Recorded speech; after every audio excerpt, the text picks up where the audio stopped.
운용 체계로 이제 정책 수단 운용 목표, 중간 목표, 최종 목표 이거 같은 이제 일반적인 운용 체계 설명했고 특히 여기서 이제 중간 목표에 대해서 좀 설명을 했습니다. 그래서 이자율하고 통화량 목표 쓰고 있는데 지금은 통화량이라고 하는 게 그 중간 목표로서의 그 중요한 성질, 그러니까 통화량하고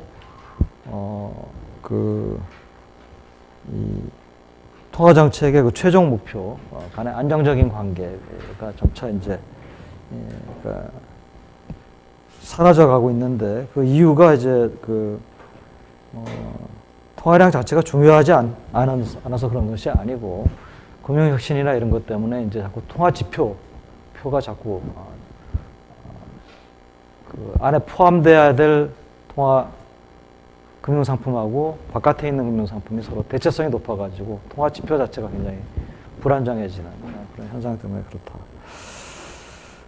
또 한 가지 이제 요즘은 이제 이 중간 목표 전략만 사용하지 않고 정보 변수 전략이라고 하는 것을 사용하는 나라들이 많이 늘어나고 있는데 이것은 하나의 중간 목표를 쓰지를 않고 이 최종 목표가 이런 방향으로 최종 목표에 영향을 미칠 것이다라고 하는 것을 가늠할 수 있는 여러 가지 이제 지표들, 변수들을 정보 변수로 사용하는 그런 전략입니다. 그렇기 때문에 요거는 이제 하나의 단점은 이제 이 정보 변수 전략의 단점은 통화 당국의 재량권이 커질 수 있어요. 왜냐하면 하나의 중간 목표가 딱 있으면 그 중간 목표를 우리가 제대로 가고 있느냐라고 하는 것에 대해서 서로 제대로 못하고 있지 않느냐 이런 것을 명확하게 얘기를 할 수가 있는데 정보 변수라고 하는 건 그게 굉장히 종류가 많을 수가 있거든요. 그러면은 어떤 정보 변수는 이렇게 가고 있고 저렇게 가고 있고 이런 해석이 그래서 이 해석이 이제 서로 상반된 해석이 있을 수도 있고 그렇기 때문에 정보 변수 전략을 사용하기 위해서는 통화 당국의 재량권이 커질 수 있기 때문에 이 문제를 해결하기 위해서 통화 당국이 그 시장이나 또는 퍼블릭하고의 커뮤니케이션, 그러니까 소위 말해서 투명성이라고 하는 거 이런 것들을 좀 중요시합니다. 그래서 통화 당국이 특히 정보 변수 전략을 사용할 경우에는 이 통화 정책의 운영에 대해서 주기적으로 책자라든지 이런 걸 발행을 해가지고 우리가 어떻게 하고 있다라고 하는 의도를 밝히고 그러는 이제 노력을 많이 합니다. 다음에 이제 통화 정책의 중간 목표로 신용이라고 하는 것을 이제 우리가 신용 총액이라고 하는 거. 이 통화 정책은 이제 우리가 중간 목표도 있고요. 통화 정책은 이거랑 관련된 아주 밀접하게 관련된 그것이 통화 정책의 전달 경로라고 하는 것이 있습니다. 그래서 이 중간 목표는 이제 통화 정책이 지금 제대로 최종 목표에 영향을 미칠 수 있느냐라고 하는 것을 중간에 이제 가늠해 보기 위해서 사용하는 것이고, 전달 경로라고 하는 것은 이제 통화 정책이 최종 목표에 영향을 미치기까지 어떤 경로를 통해서 영향을 미치느냐라고 하는 것을 이제 그러니까 물론 이제 이 경로 상에 있는 변수들을 중간 목표로 아무래도 삼겠죠. 왜냐하면은 중간 목표가 그 경로하고 관계없는 어떤 변수라면은 그러면은 아무래도 좀 이상하잖아요, 그죠? 그러니까 서로 밀접한 관계가 있는데 이게 전달 경로라고 하는 것은 이제 우리가 여러분들이 ISLM 모형 같은 데 들어있는 전달 경로가 뭐였습니까? 통화량을 늘리면은 이자율이 하락하고 이자율이 하락하면 투자가 늘어나고 투자가 늘어나면 이제 총수요가 늘어나고 이것이 이제 Y를 증가시킨다. 그래서 특히 이 부분이 중요한 거였죠. 투자가 이자율의 이제 감소함수라고 하는 거. 그래서 이런 이제 전달 경로가 있는데 사실 이 통화 정책의 전달 경로에 대해서 여러 가지 비판이 있어요. 한 가지 비판은 뭐냐면 이 케인스 학파들이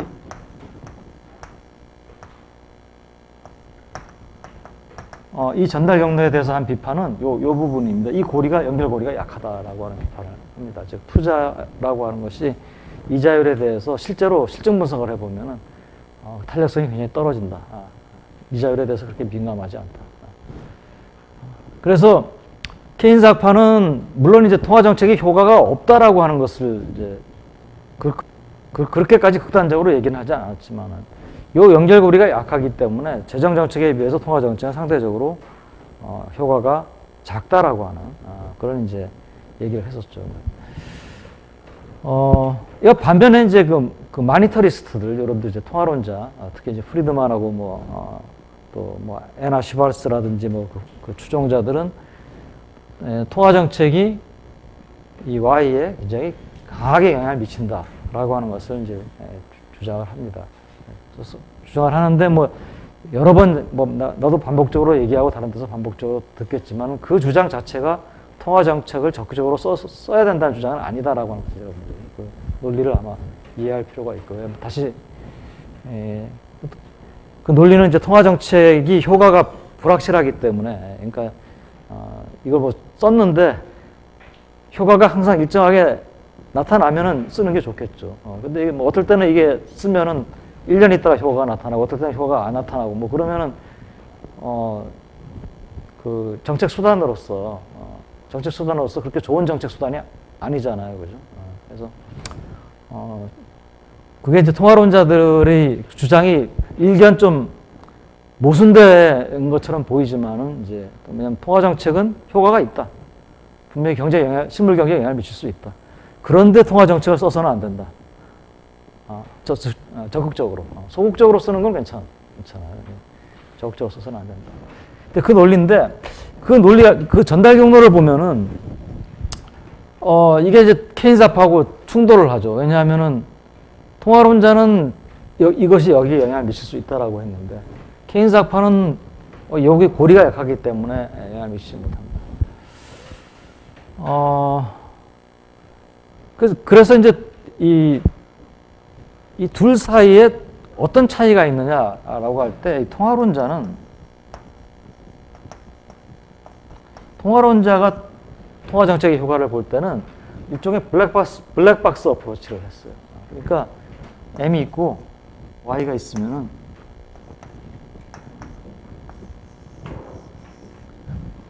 이 박스 안에 뭐가 있는지는 모르겠는데 이거하고 이걸 보니까 서로 상관관계가 있다는 거죠.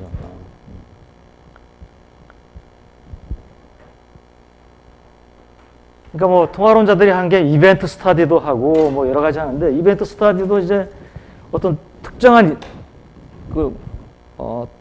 특정한 이벤트를 계기로 해가지고 통화량이 갑자기 크게 한 20, 30%, 50%, 2배 이렇게 점프를 만약에 하는 경우가 있다라고 할 때 그 후에 일정 기간이 좀 지나면은 Y도 굉장히 크게 늘어나는 그런 이벤트도 보고요. 그냥 두 개 간의 코릴레이션도 보고 여러 가지를 봅니다. 그럼 이제 분명히 이 통화론자의 접근 방법은 맞거든요. 얘하고는 상관관계가 있어요. 통화론자가 내놓은 에비던스를 보면. 그런데 케인스 학파는 구체적인 경로를 지적하면서 여기 연결고리가 약하니까 통화정책 효과가 없다라고 했는데 이 문제가 결국 어떻게 해결이 되겠습니까? 이제 이거는 결국은 뭐냐면 어떻게 해결이 되냐면은 이 전달 경로가 케인스 학파가 생각한 경로는 통화 정책의 전달 경로가 굉장히 여러 가지가 있는데 그 중에 하나다. 그러니까 이거 말고 다른 전달 경로들이 있을 수가 있는데 얘가 작동 안 하더라도 다른 전달 경로가 작동을 하면은 그러면 효과가 있는 거 아니겠어요, 그죠? 그래서 이제 이 논쟁에서는 통화론자가 일단은 의견이 지지가 되고요, 통화정책 주장. 그러면 케인스 학파를 비롯해서 이제 다른 경제학자들은 어떤 노력을 하냐면 통화정책의 전달 경로가 얘 말고 어떤 것들이 있느냐라고 하는 것을 이제 찾아내서 그 전달 경로가 과연 작동을 하느냐라고 하는 것은 이제 밝히는 그런 연구들을 하죠.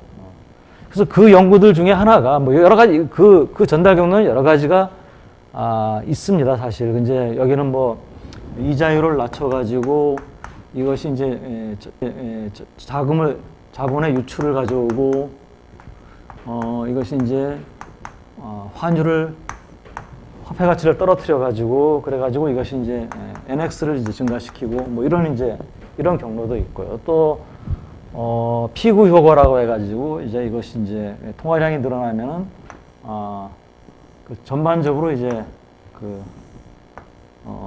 SCC죠. SCC의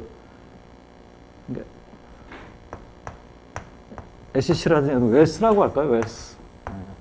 그러니까 주식이라든지 뭐 일반적으로 이제 뭐 집이라든지 부동산이라든지 이런 거에 가치가 이제 값이 올라간단 말이죠. 그럼 웰스가 올라가면 이것이 이제 C를 올려가지고 소비를 증가시키는 뭐 이런 효과도 있고 또 이것이 이제 뭐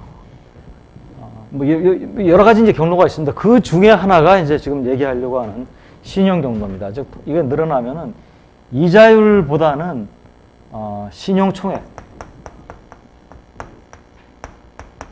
이때 신용 총액, 이때 신용이라고 하는 것은 이제 주로 금융기관이 대출을 해주는 금액을 말합니다. 금융기관의 대출. 금융기관의 대출이 늘어난다. 우리가 신용 이렇게 이해하는데 쉽게 얘기하자면 금융기관의 대출 총액이 늘어난다는 거죠. 왜 늘어나느냐? 우리가 통화량을 늘리려면 이제 본원통화 공급을 늘리니까, 그죠? 중앙은행이 통화량을 늘리려면 본원통화 공급을 늘리잖아요, 일반적으로. 뭐 다른 재할인율이나 뭐 이런 거 조절하는 것도 있지만은 지급준비율이나 이런 것들은 중앙은행이 잘 안 건드린다 그랬잖아요. 주로 공개시장 조작. 공개시장 조작은 본원통화를 이제 건드리는 거죠. 본원통화를 늘려놓으면은 그러면은 뭡니까? 그 늘어난 본원통화가 결국 이제 은행의 입장에서 보면은 대출을 할 수 있는 재원이 되잖아요. 지급준비금으로 사용할 수 있는. 그러니까 대출을 이제 은행은 늘리고 뭐 그러는 과정에서 이제 통화량이 늘어나는 것이죠. 그러니까 통화량도 늘어나지만은 대출도 늘어나는 거죠. 그래서 신용 총액이 늘어나는데 신용 총액이 늘어난다는 게 대출이 늘어나는 거예요. 왜 대출은 어디로 가겠습니까? 이게 바로 직접적으로 이제 투자를 늘리거나 또는 뭐 소비도 늘릴 수가 있겠죠. 그러면 또 이것이 또 똑같이 이제 Y를 늘리는 방향으로 갈 수가 있고. 그래서 그 신용 총액을 신용 중시 경로라고 하는 것은 이 통화 정책의 전달 경로에 있어서 다른 경로들도 작동을 할 수 있지만은 이 신용을 그러니까 금융기관의 대출을 증가시켜서 이것이 투자나 소비를 증가시키는 그 경로가 중요한 경로다라고 하는 것을 주장하는 것이 이제 신용 중시 견해입니다. 그래서 이 신용 중시 견해로 그러니까 지금 이 신용 중시 견해 또는 신용 경로를 우리가 믿는 학자들은 그러니까 이것을 강조하는 학자들은 당연히 뭡니까? 통화 정책의 중간 목표로 I라든지 투자라든지 M 자체를 보지 말고 신용 총액 자체를 보자. 라고 하는 그런 이제 주장을 하겠죠. 그래서 이게 중간 목표하고 전달 경로가 서로 이렇게 일관성이 수미상관하는 거예요.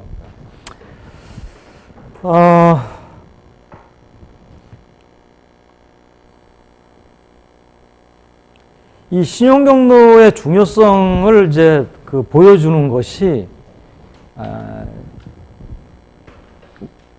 굉장히 뚜렷하게 신용 경로의 중요성을 볼 수 있는 것이 보통 이제 금융위기가 왔을 때.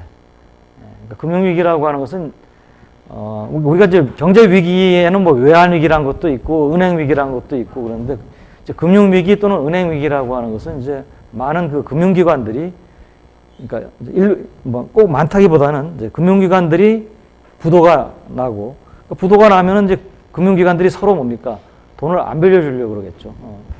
그러면은 이제 대출이 돈이 돌지를 않으니까 대출이 이제 안 되겠죠. 그래서 기업들은 대출을 새로 받을 수 없을 뿐더러 기존에 있는 대출도 빨리 갚아라. 뭐 이런 식의 이제 압력을 받게 되는 이걸 우리가 이제 신용경색이라고 하거든요. 신용이라고 하는 말은 여기서 여러분들 대출이라고 생각하면 됩니다. 대출. 그래서 그 신용경색 현상이 심각하게 생기는 경우 우리가 신용경색의 중요성을 볼 수가 있는데 왜냐하면 신용경색이 생기면은 당연히 뭡니까 기업들은 투자를 못 하게 되고 가게들도 돈을 빌려서 뭐 집도 못 사고 소비도 못 하고 경기가 그냥 주저앉아 버리죠.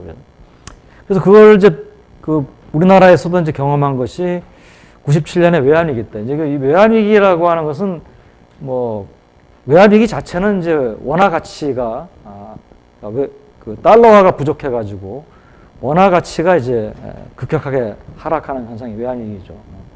그런데 이 외환위기가 오면서 이와 동시에 우리나라 금융기관들이 또 어려움을 겪었어요. 왜냐하면 우리나라는 외화를 갖고 와가지고 기업의 자금 조달원으로 사용할 때 기업들이 직접 외화를 해외에서 차입하는 것보다는 은행이 차입을 해가지고 은행이 다시 기업한테 나눠주는 그런 이제 경로를 정책적으로 선호를 했어요. 전통적으로 왜 그러냐면 전통적으로 우리나라 금융 시스템은 은행 중심의 시스템이고 아무래도 은행이 개별 기업보다는 신용도가 좋기 때문에 국제금융시장에서 은행이 차입을 해오면은 더 유리한 금리 차입도 해올 수 있고 또 뭐 정부의 입장에서는 은행의 경우에는 몇 개 안 되고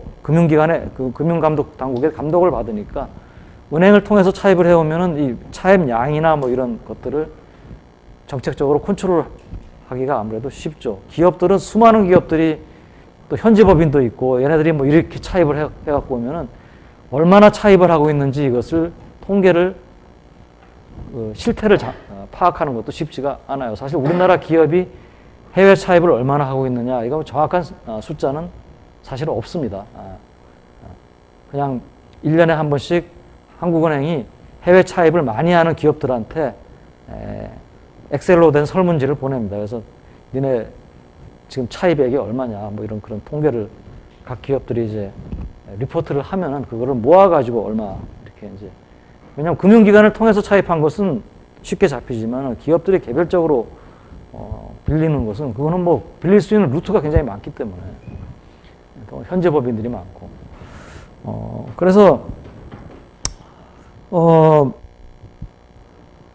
이 금융기관들이 이제 외화로 차입을 해서 국내 기업들한테 뭐 외화로 빌려주든지 빌려줬는데 이제 우리나라 외환 사정이 안 좋게 보이니까 이제 해외 투자자들이 니네 우리한테 빌려간 그 외화 차입금 갚아라. 그럼 은행이 그거를 갚기 위해서는 다 빌려줬으니까 기업한테 그러면 내놔라 하려다 보니까 이게 기업들한테 빌려줄 때는 장기로 빌려줄 때 은행은 원래 단기로 자금을 조달해서 장기로 그러니까 만기 이걸 우리가 만기 전환이라 그러잖아요. 은행이 가지고 있는 은행이 돈을 버는 대표적인 그 비즈니스 모델이 만기 전환입니다. 단기는 되게 금리가 싸기 때문에 단기로 자금을 조달해서 장기로. 근데 왜 단기로 자금을 조달해서 그렇게 해도 되느냐? 되게 은행에 이 단기라고 하는 게 반드시 단기로 맡기는 게 아니고 맡겨놓고 언제든지 찾을 수 있다는 거죠. 그러니까 우리가 예금 같은 것도 보면은 맡겨놓고 수시 입출이 있으니까 언제든지 찾을 수 있는데 대개 사람들이 다 찾지를 않죠. 어느 정도는 은행에다 남겨두잖아요. 그래서 이제 그와 같은 일을 할 수가 있는 건데 이거는 이제 상황이 안 좋아 보이니까 그러니까 은행이 지금 한국 전체적으로 외화가 부족하면은 이거 은행들이 빌려간 외화 못 갚을지도 모르겠다. 그러니까 투자자들이 뭡니까? 이때 투자자들이라는 게 이제 은행의 외화로 예금한 예금주로 볼 수 있고 또는 은행에 단기로 자금을 빌려준 뭐 외국의 금융기관이라도 볼 수 있는데 얘네들이 똑같은 거예요. 뭐 위험해 보이면 당장 내 돈이 필요 없더라도 그래도 다 일단 빼고 보자. 그럼 은행이 그걸 내줄래 그러니까 기업한테 빌려줬는데 기업한테 장기로 빌려줬으니까 뺏어주기도 어렵고 또 상당 부분은 뭡니까? 이게 우리나라 그때 이제 과잉 투자 기업들한테 뭐 부실하게 대출이 된 거죠. 그러니까 뭐 이거는 아예 회수하기도 할 수 없는 것도 있고 뭐 그래가지고 이제 은행들이 어려움에 처하니까 뭡니까? 은행이 외화부도를 내는 거죠. 근데 외화부도를 내면은 그 은행은 원화도 당연히 부도가 납니다. 그러니까 외화든 원화든 자기가 빌린 것을 못 갚으면은 모든 게 전부 다 그 은행은 신뢰도가 떨어지고 부도가 나요. 왜냐하면 외화를 못 갚는다. 그래서 은행이 어렵다는 소문이 나면은 원화로 예금했던 예금주들도 뛰어가가지고 은행에서 자금을 빼려고 그러고 또 은행들끼리 또 서로 거래를 하잖아요. 돈을 빌려주고 빌린 거. 그것도 안 빌려주려고 그러고 빌려준 거 빼려고. 그게 이제 신용경색이죠. 그래서 우리나라 그 외환이 이때 신용경색을 경험한 이유는 이제 뭐 잘 알다시피 이제 기업 부도 위험이 증가해가지고 금융기관들이 대출을 꺼렸고 그 다음에 은행들도 자기 자본 비율을 충족시켜야 되는데 기업 대출이라고 한 게 이제 위험 가중치가 높으니까 그러니까 이제 뭐 여러 가지 이제 이런 이유 때문에 신용 경색이 발생했다는 걸 볼 수가 있습니다. 이 신용 경로를 그 중요시했던 대표적인 경제학자가 벤 버냉키입니다. 지난 그 글로벌 금융위기가 왔을 때 연준 총재를 하고 있었던. 그렇기 때문에 이 버냉키가 그래도 뭐 우리가 보통 많이들 얘기하는 게 그나마 버냉키가 연준 총재를 그때 하고 있어가지고 그러니까 사실은 대공황에 버금가는 그런 경기 침체를 겪을 것이다 이렇게 이제 예상을 했는데 그렇게까지는 가지는 않았거든요.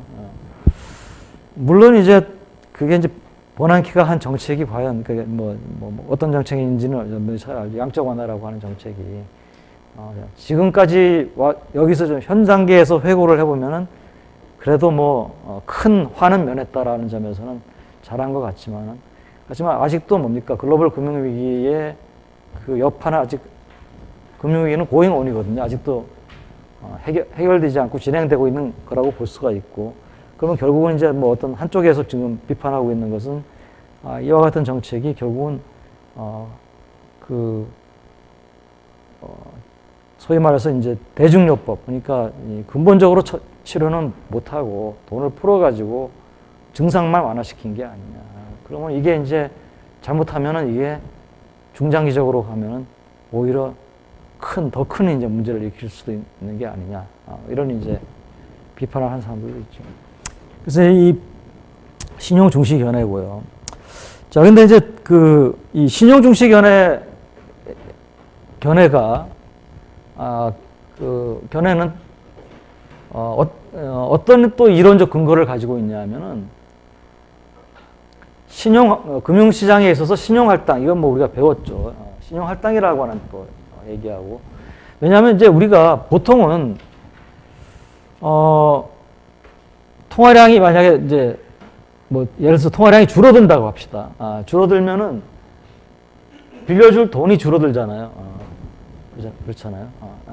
그러면은 어떤 일이 벌어져야 되냐면 이자율이 올라가야 됩니다. 일반적으로는. 왜냐하면 돈을 빌리겠다는 사람은 수요는 있는데 공급이 줄어들면 당연히 가격이 올라가야 되잖아요. 그래서 이게 올라가고 그러면 돈을 못 빌리니까 투자가 줄어들고 그래서 Y가 줄어들고 이 경로가 너무나 내추럴한 경로거든요. 근데 그러면 왜 우리가 이 신용 경로라고 하는 것이 중요하냐? 이게 잘 작동이 안 된다는 건데 그게 왜 그러냐? 그 이유가 이제 신용 할당에 있죠. 그러니까 금융시장에서 그 돈을 빌릴 때 적용되는 가격은 이자율이라고 볼 수가 있습니다. 그러면은 그 이자율이 이제 수급에 따라서 올라가고 내려가고 이렇게 이제 자유롭게 돼야 됩니다. 그래서 결국은 어떻게 돼야 됩니까? 뭐 예를 들어서 이게 이자율이고 이게 론이면은 그러면 공급이 있고 수요가 있어가지고 만약에 공급을 줄인다. 그러면 여기서 이쪽으로 2에서 2-로 가서 이자율이 높아지는 거죠. 그럼 높은 이자율에서 뭡니까? 돈을 빌리겠다는 사람은 다 돈을 빌릴 수가 있어요. 왜냐하면 수요 공급이 일치하잖아요. 근데 우리가 금융시장을 보면은 현재 이자율 수준에서 맨날 돈을 은행 문턱이 높다, 뭐 돈을 빌리고 싶은데 못 빌린다 이런 얘기를 하는 기업이나 또는 차입자들이 거의 항상 있습니다. 지금도 은행들은 돈 빌려줄 데가 없어가지고 돈이 남아돈다 라고 하지만 이런 현 상태에서조차 은행에서 돈을 못 빌리는 기업이나 사람들은 굉장히 많이 있어요. 이걸 이제 우리가 그럼 어떻게 보면 이거는 가격이 제 기능을 수행하지 못하고 있는 다고 볼 수 있잖아요. 왜냐면 이게 가격이 올라가가지고. 근데 이거는 여러분들이 아마 이제 답을 어느 정도 알고 있을 겁니다. 이 수업만 듣는 게 아니고 금융시장론도 듣고 그러니까. 이게 뭡니까? 금융시장에서 존재하는 아주 특이한 현상이죠. 그러니까 모럴 해저드하고 애드버스 셀렉션이죠. 그러니까 예를 들어서 지금 빌려줄 돈이 적으니까 금리를 올려야겠다. 그래서 모든 수요하고 공급이 일치될 때까지는 내가 만약에 모든 은행들이 금리를 올린다. 이제 상당히 높아진다고 합시다. 그럼 그 높은 금리에 돈을 빌리겠다는 사람은 둘 중에 하나죠. 그러니까 모럴 해저드는 이제 빌려가가지고 높은 금리에 빌렸으니까 이제 아주 위험한 데다 투자를 하자라고 하는 그런 아니면 아예 처음부터 아주 위험한 그러니까 애드버스 셀렉션이죠. 투자 기회를 가진 사람만 왜냐면 이제 대출을 받으려고 하는데 이 사람은 굉장히 안정적이지만은 수익률이 낮은 그런 투자 기회를 갖고 있고 이 사람은 잘 될 때는 한 20% 수익률이 나고 못 될 때는 한 마이너스 10% 수익률이 나는 확률은 한 50%. 이 사람은 거의 수익률이 항상 한 5% 정도 나는 그런 프로젝트를 갖고 있다. 라고 할 때 이자율이 만약에 한 8%, 9%가 되면 이 사람은 나는 못하겠다. 되지만 이 사람은 뭡니까? 그래도 한 50%는 너무 높다, 확률이. 10%의 확률로 수익률이 20%가 난다. 그러면 그거 보고 들어오는 거죠. 그래서 이제 그런 문제가 있으니까 무조건 금리를 높게 받는다라고 해서 은행의 수익성이 보장된다는 게 아니죠. 왜냐하면 은행은 뭡니까? 받는 금리 곱하기 뭡니까? 원리금을 상환받을 수 있는 확률인데 은행의 수익은 I 곱하기 P인데 이게 원리금 상환 확률인데 문제는 애드버스 셀렉션이나 모럴 해저드 때문에 상환을 받을 수 있는 가능성이 이자율의 감소함수입니다. 이자율이 높을수록 이 사람은 갚을 생각이 아예 없거나 아주 위험한 프로젝트를 가진 그런 사람입니다.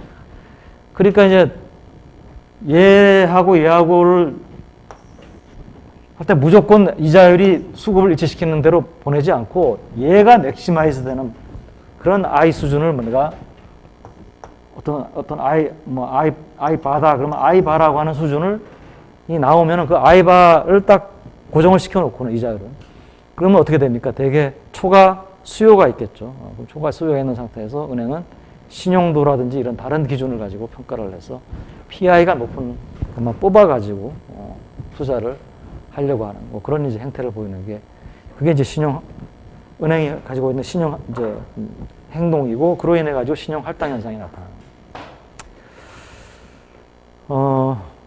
그 얘기고. 자, 그래서 이제 이 신용 경로에 대해서 조금 더 얘기를 하겠습니다. 신용 경로를 주장하는 사람들도 또 이 신용 경로 안에 또 그 여러 가지 또 상이한 경로들이 좀 있습니다. 그 중에서 대표적인 게 은행 대출 경로하고 대처 대조표 경로입니다. 은행 대출 경로는 공급자 측을 강조한 경로고요. 대차 대조표 경로는 수요자 측, 차입자 측을 강조합니다. 그래서 이제 일단은 이제 화폐 공급이 본원 통화라든지 이런 이제 화폐 공급이 늘어난다라고 할 때,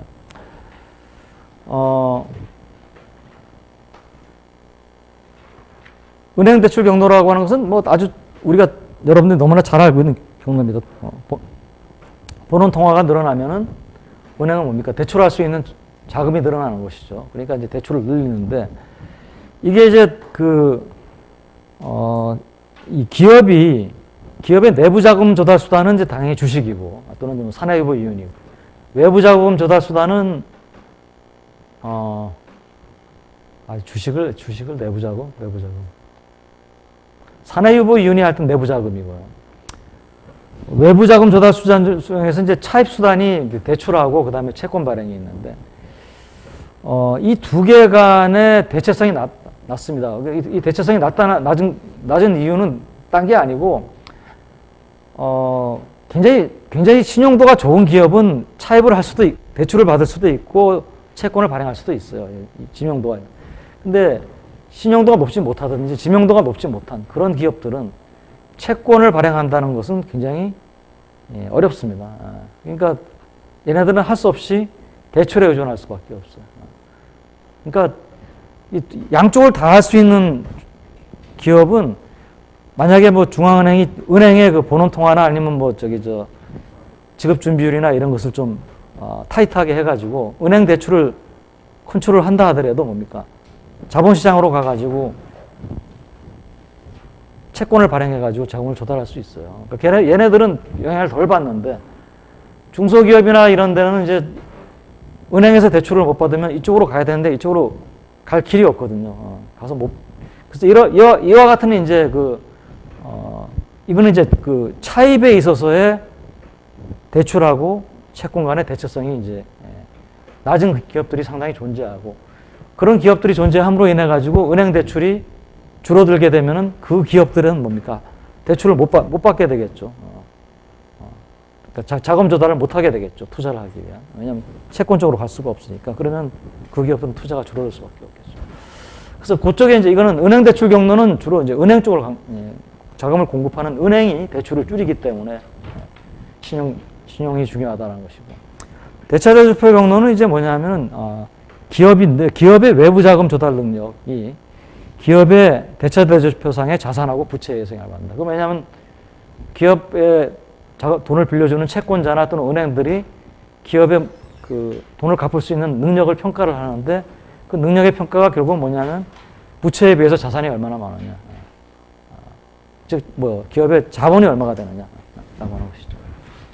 근데 이걸 이제 평가를 하는데, M이 늘어나면, 이제 본원 통화가 늘어나면은 어떤 일이 발생하느냐면은 통화량이 늘어나니까 뭐 부동산이라든지 주식이라든지 뭐 이런 실물의 가격이 올라갑니다. 그러면 기업의 대차대조표상에서 부채는 대부분 금융부채거든요. 금융부채. 금융부채는 이거는 뭐 실물의 가격이 올라간다고 해서 줄어들거나 늘어나거나 하는 게 아닌데, 자산은 금융자산도 있지만은 뭡니까? 실물 자산들을 대개 기업들이 가지고 있죠. 공장이나 부동산이나 또는 뭐 제공품이나 재고도 가지고 있고, 이런 것들의 가격이 올라가면은, 그러면 부채에 비해서 자산의 가치가 올라가니까 기업이 돈을 갚을 수 있는 능력이 높게 평가가 되는 거죠. 그러니까 기업들이 중소기업이든 대기업이든 하여튼 신용을 좀 더 많이 조달할 수 있게 되고, 그것이 이제 투자가 늘어나고 경기가 활성화될 수 있는 그런 될 수 있다. 그래서 이 대차대조표 경로는 사실 이 은행 대출 경로는 굉장히 내추럴한 것이거든요. 근데 대차대조표 경로는 처음에 우리가 듣기에는 그렇게 내추럴하지 않게 보이지만은 상당히 많은 경제 현상에 있어서 중요한 역할을, 여기서만 중요한 역할을 하는 게 아니고, 뭐 우리가 외환 위기에서도 대차대조표 경로라는 얘기가 나오고요. 여러분들이 아마 대차대조표 경로는 비단 이 수업뿐만 아니고 다른 수업에서도 많이 아마 이 얘기가 나오는 것을 들을 겁니다. 자, 이제 물가 안정 목표제 통화 정책에 대해서 통화 정책의 그 목표로 이 목표라고 하는 건 최종 목표입니다. 이제 최종 목표에 관한 얘기인데요. 과거에는 보통 이제 통화 정책의 최종 목표로 처음에 통화 정책이 도입됐을 때는 최종 목표를 경기 안정을 많이 잡았었습니다. 그러니까 뭐 여러분들 중앙은행의 역사를 이렇게 한번 보면은 처음에 뭐 이 수업에서도 얘기를 했지만 중앙은행이 처음에 나온 것은 뭐 통화 공급을 통해서 경기를 안정시키거나 뭐 그러겠다는 게 아니고 결국 이제 큰 어떤 위기가 발생했을 경우에 금융 시스템 위기가 발생하면은 부도들이 막 나잖아요. 그러니까 그럴 경우에 얘네들을 뭘 좀 유동성을 공급해 가지고 좀 안정시키는 소위 말해서 이제 최종 대부자 기능, 이게 이제 중앙은행의 굉장히 중요한 기능이었습니다. 그래서 뭐 여러분들 미국 같은 경우도 뭐 미국이 독립을 해가지고 이제 미국이 나라를 세운 이래로 중앙은행이 처음에는 없었어요, 그죠? 중앙은행이 없었어요. 없다가 세웠다가 그러니까 First National Bank of 아메리카 해가지고 하나 세웠다가 또 없어졌어, 중앙은행. 그 다음에 또 Second National Bank 한번 세웠다가 그래서 지금 같은 연준 체제가 만들어진 건 상당히 비교적 최근의 일입니다. 그 히스토리를 보면 굉장히 특이해요. 근데 처음에 그러면 처음에 중앙은행 왜 만들었느냐? 글로벌 금융위기 같은 것, 그러니까 금융위기, 은행들이 부도가 나고, 지금 우리가 글로벌 금융위기 때 이제 미국 안에서 리먼이 부도가 나고 베어스턴스 어려워지고 이런 많은 은행들이 부도가 났잖아요. 그러니까 이런 사태가 그때만 이번만 있었던 게 아니고 역사상 빈번하게 있어 왔습니다. 이런 금융위기. 근데 있을 때마다 중앙은행이 없었을 때는 굉장히 큰 경제적인 코스트를 치러왔어요. 그러니까 심지어는 이제 이런 위기가 왔을 때 중앙은행이 최종대부자 기능을 하는 중앙은행이 없으니까 누가 나서가지고 이 위기를 진화시켰냐 하면은 록펠러라든지 그 유명한 이제 그 금융 재벌들 있지 않습니까? 이 사람들이 나서가지고 왜냐하면 다 같이 죽으니까 다른 이제 금융 재벌들을 설득을 해가지고 이거 벗어나려면 우리가 좀 그래도 여유가 있으니까 돈을 좀 풀어가지고 어려워진 것도 살려줘야 되겠냐 이런 식으로 이제 할 정도였거든요. 그 다음에 또 이제 중앙은행이 또 한 가지 중앙은행의 중요한 기능은 근본위 제도의 유지였습니다. 근본위 제도를 유지하는 거. 그러니까 이건 고정환율 제도를 유지하는 것이 중앙은행의 힘. 그러니까 지금처럼 이제 중앙은행이 경기 안정, 물가 안정 이런 얘기가 나온 것은 여러 번 얘기하지만 2차 세계대전 이후 특히 1960년대 들어와서의 얘기고요. 1960년대, 70년대 중앙은행들이 정말 난생 처음으로 통화정책을 경기 안정을 위해서 써봤어요. 근데 경기 안정을 위해서 쓴다는 거는 안정을 위해서 쓴다는 것은 그냥 그렇다는 말이지 되게 어떻게 쓰겠습니까? 그렇게 처음에 이런 좋은 장난감이나 좋은 정책 수단을 주면은 이거를 오용하고 남용하는 경향이 있죠. 그러니까 경기 안정이 아니고 경기 부양을 위해서 많이 썼어요. 그러다 보니까 어떤 문제가 생깁니까? 인플레가 생기잖아요. 통화 정책을 너무 남용하면은 인플레이션이 생깁니다. 인플레이션이 생기니까 이제 이건 안 되겠다 이제 반성하고 80년대부터 이제 볼커라든지 그린스펀이라든지 중앙은행의 목표는 경기 안정이 아니라 물가 안정이 돼야 된다 이런 얘기가 나오죠. 그래서 물가 안정 나오면서 물가 안정 목표죠. 최종 목표로 경기 안정보다는 물가 안정을 이제 중요시시키는 물가 안정 목표제가 나옵니다. 근데 이제 물가 안정 목표는 왜 물가 안정 목표제를 시행하느냐? 그러니까 경기 안정 위해서 써봤더니 이게 오히려 경기를 더 통화 정책이라고 하는 게 효과가 이제 시차도 있고 그러니까 경기를 오히려 더 진폭을 더 크게 만드는 그런 부작용도 있고 그 다음에 이제 인플레이션이 이제 아무래도 경기를 부양하기 위해서 쓰다 보니까 인플레이션이 만성적으로 되는 것이죠. 인플레이션 기대가 생기고. 그래서 이제 물가 안정 목표제를 이제 시행을 하는데, 물가 안정 목표제는 뭐 몇 가지 이제 그 기준이 있습니다. 첫째는 이제 이 물가 안정 목표제를 제대로 시행하려면 중요한 게 중앙은행이 독립성을 가져야 됩니다. 왜냐하면 이 중앙은행 말고 또 하나의 중요한 그 경제정책 당국이 이제 그 행정부, 집권당이 장악을 하고 있죠. 여기는 이제 뭐 경기를 좋게 만드는 것도 중요하고 물가를 안정시키는 것도 다 중요한데, 무조건 그보다 더 중요한 건 뭡니까? 재집권이 중요하거든요. 그러니까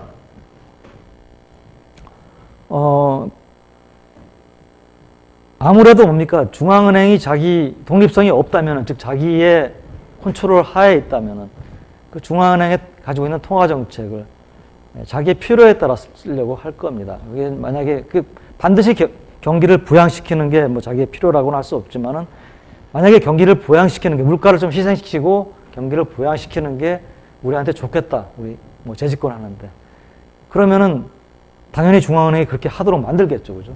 그러니까 그러면 물가 안정 목표를 추구하는 게 사실상 어려워지죠. 그러니까 이 물가 안정 목표를 채택하려면은 중앙은행이 행정부로부터 독립성을 가지는 것을 보장을 해줘야 됩니다. 그러니까 뭐 총재의 뭐 임기를 보장해 준다든지, 뭐 총재의 임명을 행정부에서 하지 않고 뭐 의회에서 한다든지, 뭐 하여튼 뭐 여러 가지 이제 그 수단을 통해 가지고, 그 다음에 이제 다른 지표를 최종 목표로 삼지 말아야 되는데, 이게 이제 하다 보면은 이런 것들이 이제 자꾸 이제 들어오게 됩니다. 그래서 뭐 우리나라도 물가 안정 목표제를, 통화 정책은 물가 안정 목표제입니다. 그러니까 뭐 2.5%에서 뭐 3.5% 뭐 라든지 뭐 이런 식으로 이제 지금 우리가 약간 떨어진 걸로 알고 있는데, 그 목표 2에서 3%인가요, 우리가 지금? 한번 그게 그 4년마다 그 물가 안정 목표를 리바이즈를 하게 돼 있는데, 처음에는 우리가 아마 2에서 4%였을 거예요. 그러니까 미디엄을 3으로 놨었는데, 그거로 이제 그렇게 가져가다가 2.5에서 3.5로 폭을 줄였다가, 그렇다가 지금 아마 한번 찾아봐요. 그러니까 지금 이거 자체를, 밴드 자체를 떨어뜨렸을 겁니다, 밑으로. 지금 뭐 물가 상승률이 워낙에 낮으니까. 그래서 이게 물가 안정 목표제고요. 양적 완화 통화 정책으로 넘어가겠습니다. 양적 완화 통화 정책은 이제 사실 처음에 효시는 일본이 2001년에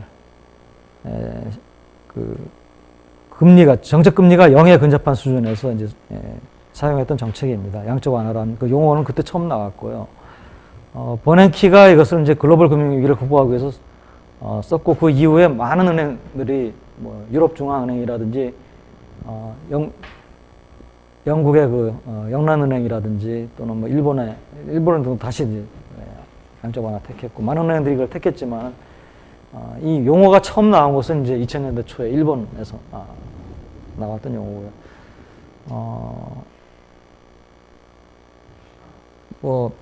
이 양적 완화 정책을 우리가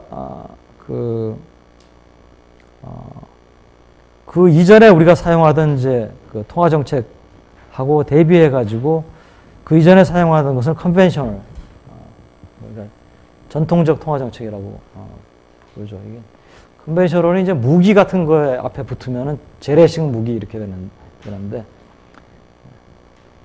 그런데 이제 통화 정책을 재래식이라고, 나는 재래식이라고 처음에 붙였었어요. 왜냐면 전통적 통화 정책,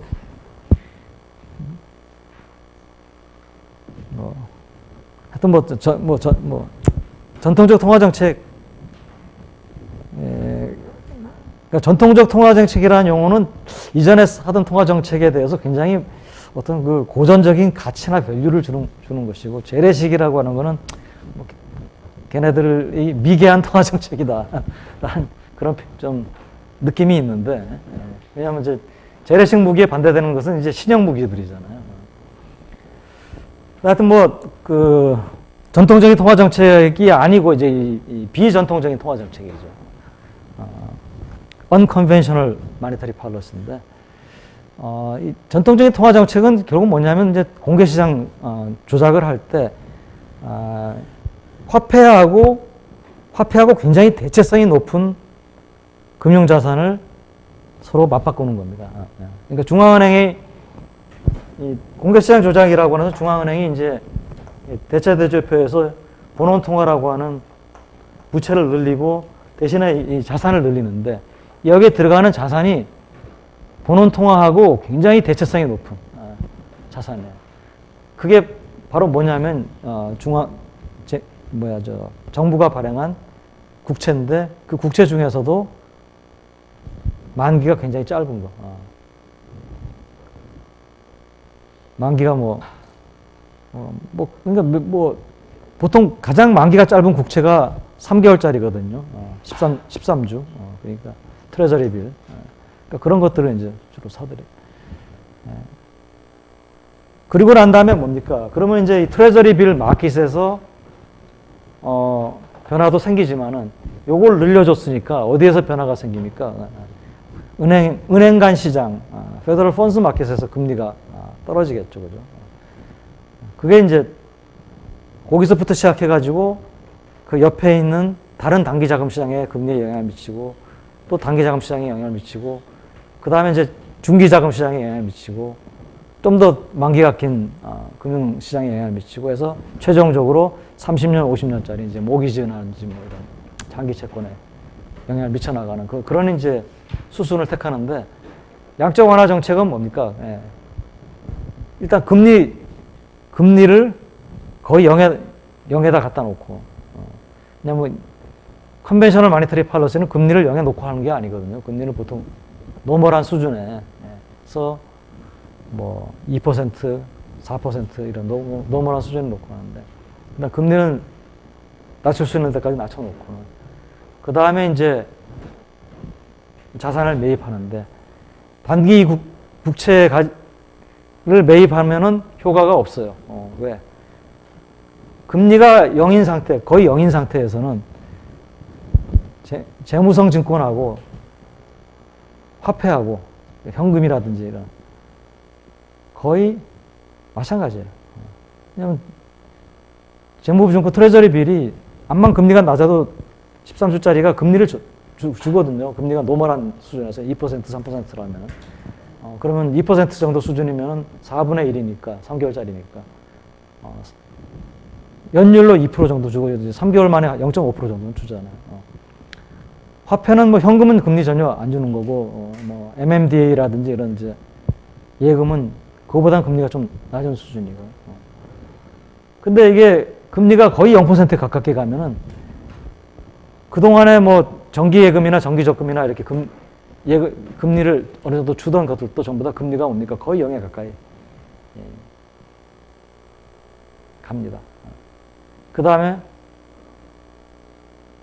트레저리 빌도 금리가 거의 0에 가까이 가요. 그러니까 두 개 다 뭡니까? 거의 부도가 날 수 없는 금융자산이잖아요. 그죠?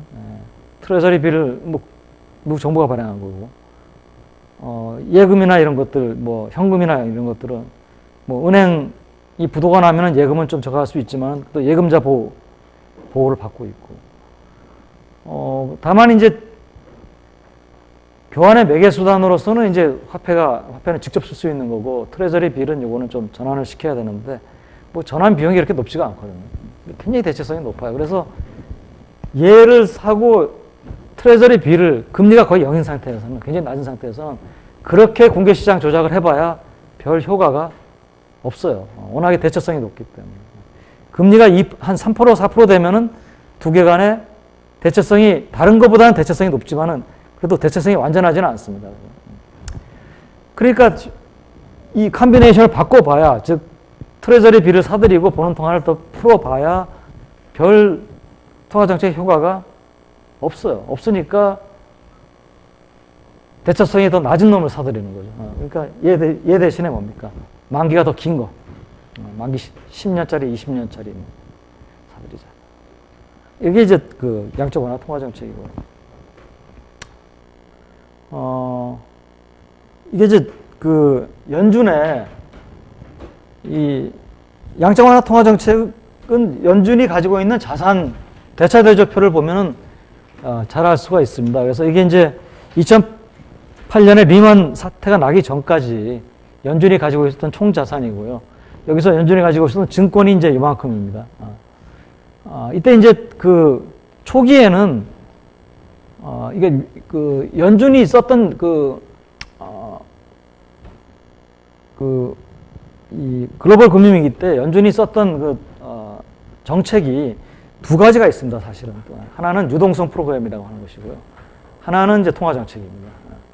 유동성 프로그램은 뭐냐면은 최종 대부자로서의 기능인데, 유동성 프로그램은 이게 유동성이라고 하는 것은 이제 시중에 소위 말해서 이제 화폐가 마르니까 금융기관들이 이제 잘못하면 부도가 나는 거예요. 금융기관이 쓰러지면은 뭐 시스템 자체가 쓰러져 버리니까.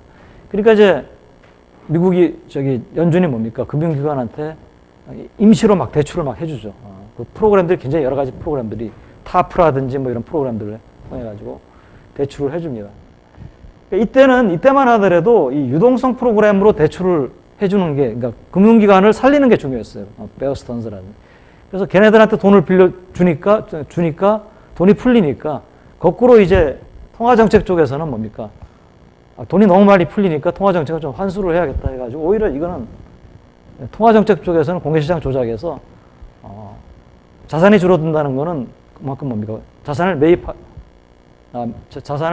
줄어드는 거니까 자산을 팔고 돈을 거꾸로 빨아들이는 거죠. 그랬다가 리만이 부도가 나니까 이때는 이제 본격적으로 양적 완화가 시작되는 거죠. 그래서 이때는 유동성 프로그램은 이때 리만 부도가 나고 한번 유동성 프로그램은 굉장히 크게 증가합니다. 유동성 프로그램 당연히 뭐 이때 신용경색이 크게 왔으니까. 통화 정책은 그냥 가잖아요. 2009년 들어서 이제 처음으로 양적 완화가 본격적으로 시작이 되는 거죠. 이게 첫 번째 양적 완화고, 잠시 쉬었다가 두 번째 양적 완화 들어가고, 또 쉬었다가 그 다음에는 뭡니까? 오퍼레이션 트위스트를 한번 하죠. 그러니까 오퍼레이션 트위스트는 이제 연준이 가지고 있는 단기 채권을 팔고 장기 채권을 사들이는. 그래서 장기 금리를 직접 떨어뜨리겠다는 거거든요. 트위스트를 시키겠다는 거거든요. 이것도 언컨벤셔널입니다. 컨벤셔널하게는 이런 트위스트를 쓰면은 연준이 욕먹어요, 원래는. 직접 금리에다 손을 대면. 그래서 이런 이제 그 다음에 QE3 있었고, 뭐 그 다음에 이제 마지막으로 테이퍼링, 이제 금리를 이제 그 정상화시키는 단계에 들어갔죠. 그래서 이제 양적 완화 통화 정책에 대해서는 그 효과가 왜 나타나느냐라고 하는 것인데, 아까 얘기한 대로 첫 번째는 뭐냐면은 이 단기 채권을 공개시장 조작에 사용하면 두 개 간의 대체성이 높아가지고 효과가 별로 없다. 그러니까 아예 대체성이 낮은 장기 채권을 바로 사들이는 거예요, 첫째고. 두 번째는 뭐냐면은 장기 채권이라든지 아니면 이제 심지어는 모기지 반드라든지 일본 같은 경우에는 이제 회사채 또 더 뭐 사들일 게 없으니까 지금 일본이나 유럽에서는 주식까지도 일본은 옛날에 한때 주식도 사들인 적이 있어요.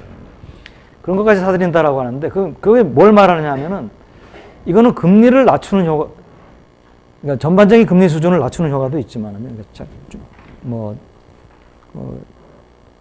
정부가 그걸 사들이면은 그 시장에서 금리가 떨어지잖아요.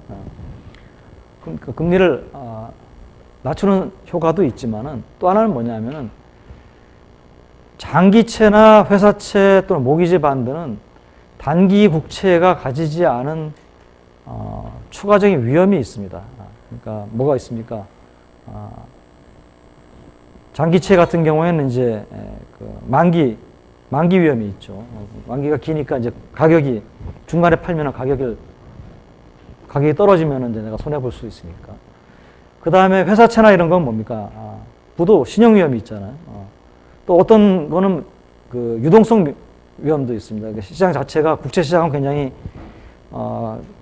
규모가 크기 때문에 내가 국채를 뭐 언제든 얼마를 웬만큼 뭐 중국이 가지고 있는 걸 한꺼번에 내놓으면 문제가 생기지만은 그렇지 않은 바야 내가 크게 가격 손해 안 보고 팔 수가 있는데 이게 규모가 작고 거래 규모가 작은 시장은 뭐 꼭 중국이 아니더라도 웬만한 금융기관이 가지고 있는 걸 내놓으면 가격이 팍 떨어져 버리거든요. 그러니까 이제 그런 것 위험이 있는데 중앙은행이 그와 같은 채권을 직접 사줌으로써 결국은 뭐냐면 시중에 있는 그 신용 위험이라든지 뭐 만기 위험이라든지 유동성 위험을 직접 직접 사들이는 거예요. 사들인다는 건 그 위험을 제거를 시켜준다는 얘기죠. 그러니까 굉장히 신용도가 좋은 애들의 이 대출을 받을 자격들은 그 금리 수준을 낮춰주는 효과도 있지만은 직접 이 위험 자체를 흡수시켜주는 그런 이제 효과가 있다는 것이죠. 자, 마지막으로 이제 통화 총수요 총무원 모형에 대해서 우리가 이제 이때까지 여러분들이 1학기 때 통화정책이니 재정정책의 효과 또는 경기 변동을 설명하기 위한 이제 최종적인 모형으로 총수요 총무원 모형을 이제 배웠을 겁니다.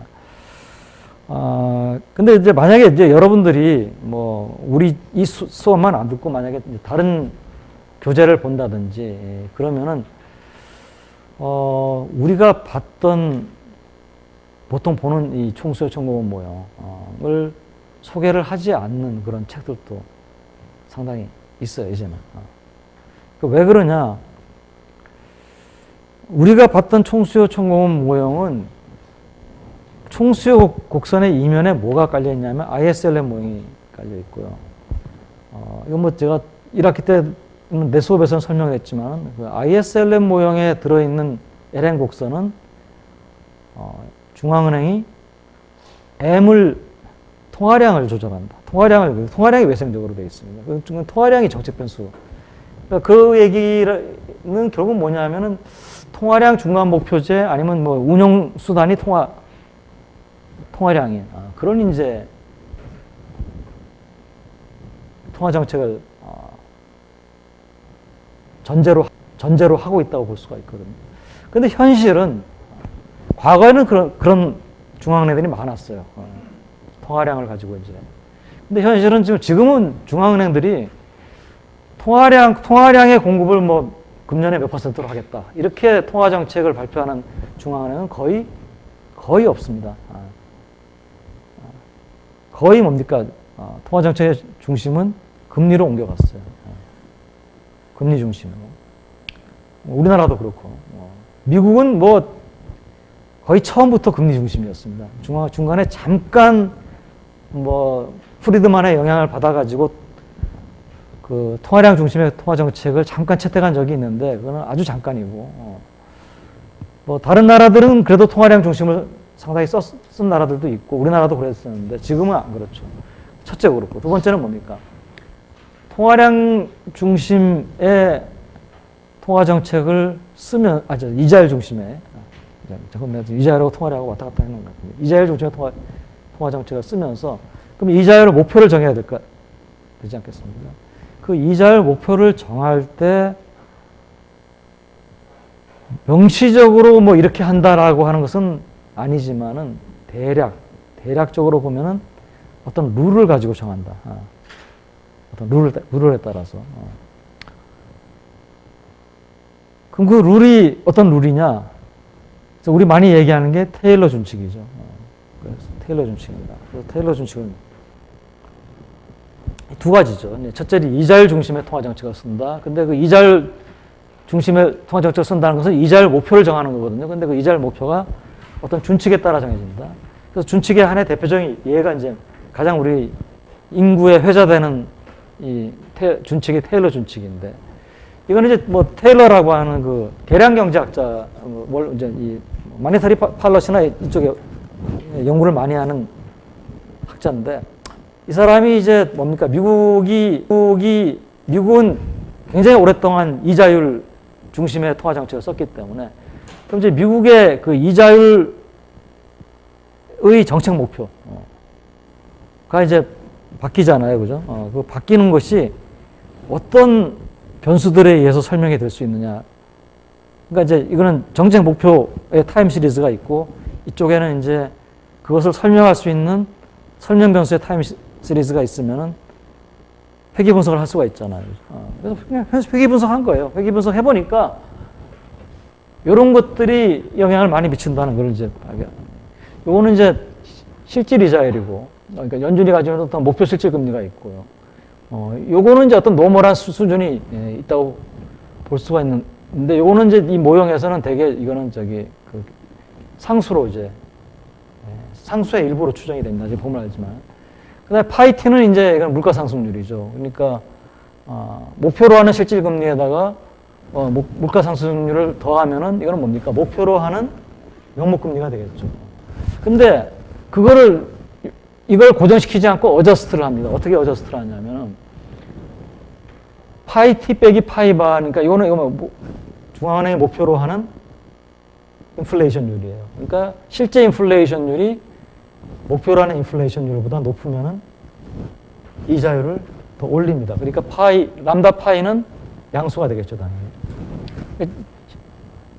실제로 이건 뭐냐면 이 사람이 요 변수하고 상수를 넣고 이거는 뭐 정책 금리니까 값을 알잖아요. 지금 회귀 분석을 해보니까 람다 파이의 값이 유의하게 양의 값으로 나오는 거예요. 그러니까 얘 여기에 이렇게 반응을 하는 거예요. 굉장히 안정적으로 그것도. 요거는 뭐냐면 이제 이거는 뭐 실업률을 가지고 해도 되는데 UT 빼기 UN으로 해도 되는데 여기는 이제 YT 빼기 YF라는 것은 이거는 이제 완전 고용 국민소득 수준이고요. 요거는 실제 이제 YT니까 요게 이제 양의 값을 가지면은 경기가 좀 붐 상태에 있는 거죠. 경기가 이제 상승 호황 국면에 있는 것이고 이게 마이너스의 값을 가지면 불황이라고 볼 수가 있죠. 그러면 이제 경기를 안정시키는 것은 YF로 보내는 게 안정시키는 거니까.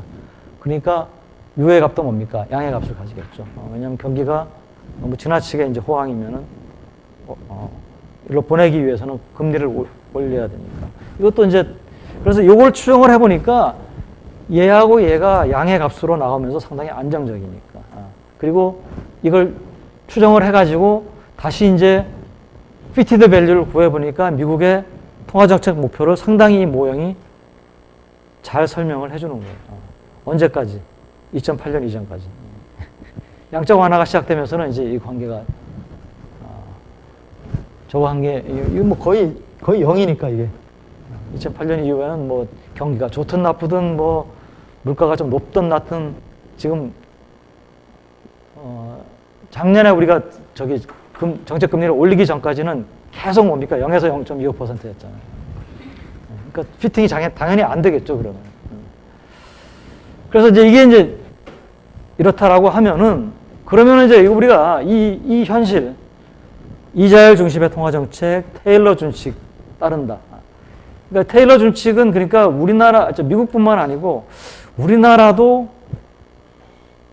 우리 한국은행 통화경시대회 뭐 하면은 우리 매년 팀들 나가잖아요. 그러면은 팀들이 항상 하는 게 테일러 준칙, 우리나라 통화정책 테일러 준칙 추정해 보는 건데 뭐 어느 정도 괜찮게 나와요. 그래서 우리나라도 어느 정도 이 사람들이 금통위원들이 결정을 할 때 저런 것들을 본다는 얘기죠. 저거 말고도 이제 다른 것들을 좀 볼 겁니다. 뭐 지금 같으면 가계부채 같은 거 볼 거고 뭐 보는 것들이 좀 특이 변수들이 있지만은 항상 보는 거는 경기하고 물가를 보겠죠. 그래서 그걸 이제 우리가 현실적으로 반영을 해가지고 모형을 세우면 어떻게 되냐. 그래서 이제 이와 같은 통화정책 반응 함수를 넣어가지고 통화정책 반응 곡선이라고 하는 것을 이제 이렇게 설정을 할 수가 있습니다. 이거는 이제 I는 이게 뭐죠? I 바 이거는 목표 이제 금리고요. 이 I 바는 이제 이 식에 따르면은 이제 목표 실질 금리 빼기 람다 파이 바 더 빼기 뮤 YF라고 볼 수가 있겠죠. 여기서 지금 T가 안 붙어 있는 거를 다 모아내면은 R 바가 되는 거고. 그 다음에 이제 마이너스 람다 파이의 이게 파이 바가 아니고 파이 t인데 내가 좀 파이 바? 여기.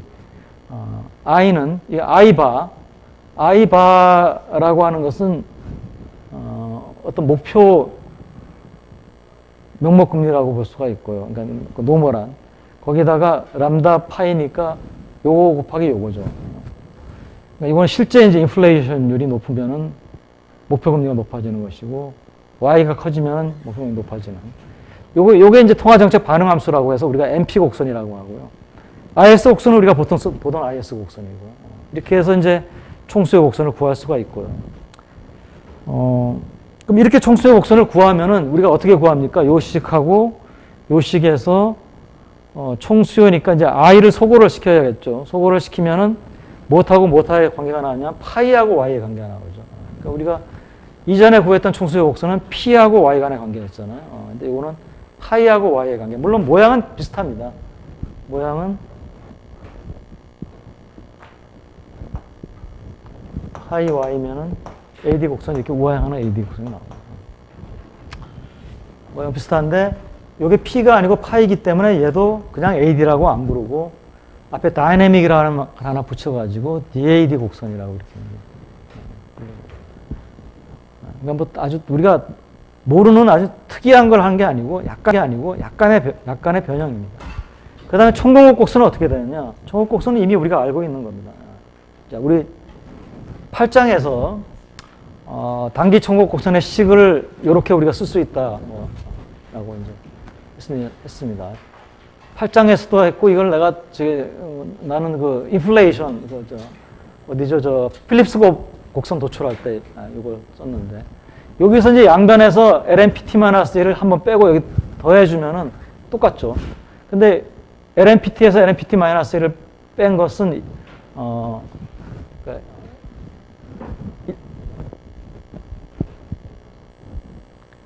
LNPT에서 LNPT-1 뺀 거는 LNPT-1분의 PT가 되고요. 이거는 LN의 1 플러스 파이T. 파이T는 이제 T-1하고 T 사이의 물가상승률. 이거는 다시 뭘로 근사시켰으면 파이T로 근사시킬 수 있거든요. 그래서 요거를 이용하면은, 그러니까 이건 뭐 1학기 때 내 수업 들은 학생들은 잘 아는 얘기고, 혹시 뭐 안 들은 학생들은 내 생각에 챕터 인플레이션 챕터가 우리가 몇 장이었죠? 8장, 9장, 10장. 챕터 10이 아마 인플레이션에 관한 건데, 거기서 인플레이션 익스펙테이션 오그멘티드 필립스 커브 도출하는 그게 있어요. 그 부분에서 보면은, 그러니까 기대부가 필립스 곡선, 그거 도출할 때 보면 나옵니다. 그래서 요걸 이용하면은 이 단기 총합 곡선의 식 요거를 요게 파이가 되고요. 이거는 파이 T2가 되거든요. 나머지는 똑같고요. 그러면 요거를 이제 파이를 넘겨서 정리를 하면은 파이 2 더하기 A분의 1 Y 빼기 YF. 그러면 요거는 뭐냐 하면은 저 식은 만약에 파이 2하고 YF가 주어져 있다면은 이게 파이고 Y고, YF가 여기에 주어져 있고 파이가 여기에 주어져 있다면은 요 점을 통과하고 기울기가 A분의 1인 이런 직선이 되죠. 그러니까 이건 또 우상향하는 단기총 곡선이 나오게 됩니다. 이것도 마찬가지로 P하고 Y 간의 관계가 아니고 파이하고 Y 간의 관계이기 때문에 이걸 DAS, Dynamic Aggregate Supply Curve라고 불러요. 그럼 만약에 이제 DAD가 여기 이렇게 있다. 그러면 이제 여기서 파이하고 Y가 결정이 되겠죠. 그죠? 요거는 뭐, 시간이 다 됐으니까, 요 부분은 다음 시간에 다시 한번 소개를 하고, 요걸 가지고 이제 분석하는 것을 약간 더 하고, 바로 다음 시간에 이제, 요 다음 챕터, 금융시장으로 넘어가도록 하겠습니다. 이상입니다.